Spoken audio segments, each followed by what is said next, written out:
So, my whole career in theater, I've been working with the Living Theater. And the Living Theater has like several generations before I started working with them. And the play that really put them on the map was called The Connection. And that was like in late 50s. And The Connection is about a group of junkies. And it was made into a film by the avant-garde filmmaker Shirley Clark. And I had never seen it. So I thought, and I borrowed a copy. And I was cooking in a restaurant at the time at night. And my friend Michael, who lived a block away from me, he's a piano player and he was playing piano bars. So we would get together around midnight, 1 in the morning, and watch some TV and decompress. And so I got a copy of The Connection, and I invite this guy from the restaurant to come over, and Michael comes over, and we start watching this movie. And what happens in the movie is a filmmaker goes to the junkies at their loft, and he says, I'm going to give you some money to buy some heroin if you let me film you all day. And they say, of course, sure. And so we're all waiting for the guy who went to meet The Connection and come back with the heroin. And 4 of the junkies are the Freddie Red Quartet with Jackie McLean. So their music is incredible.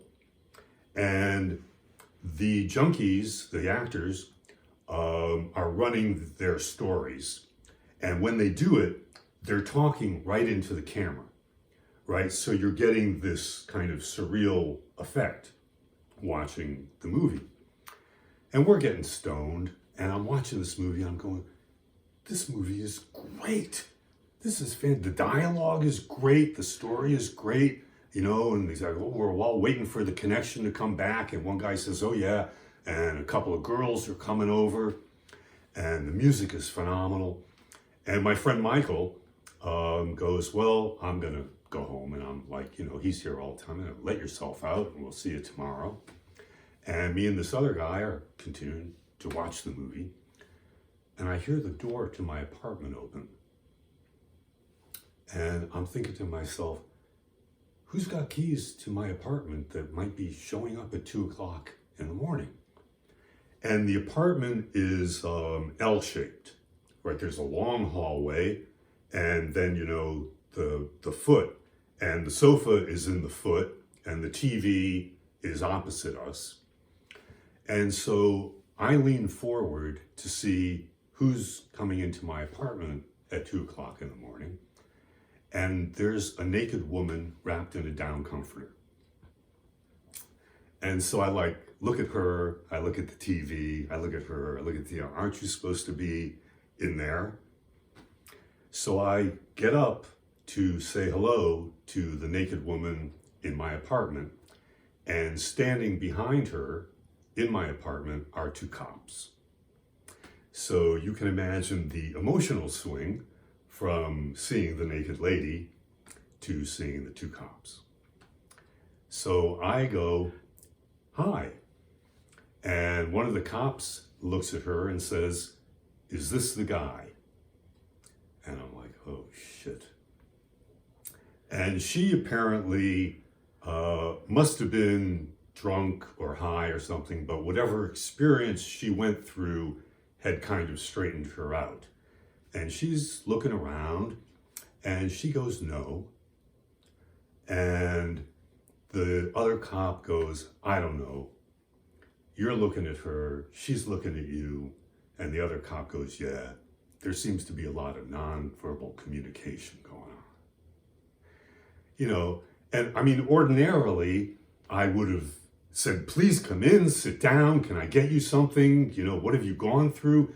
But the smoke is down to my knees, and these guys are wearing guns, and,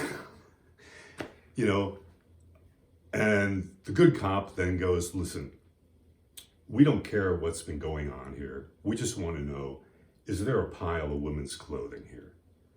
And I said, I'm sorry, but there isn't. And so they go, why was the door to your apartment open? And I had company. They let themselves out, and they did not close the door properly. And the cops go, yeah, right. But they left. And so the next day, I kind of asked, the people that I know in the building if anybody knew what was going on with the naked lady. Nobody knew. I mean, was she with somebody and they kicked her out? Did they kick her out with the good down comforter? Did she escape? Did she forget what apartment she was in? How did the cops get involved? Was she like knocking on doors and somebody called the police? All of this remains a mystery. But the next day I called my friend Michael and I said, thank you very much, but next time you leave, be sure and close the door.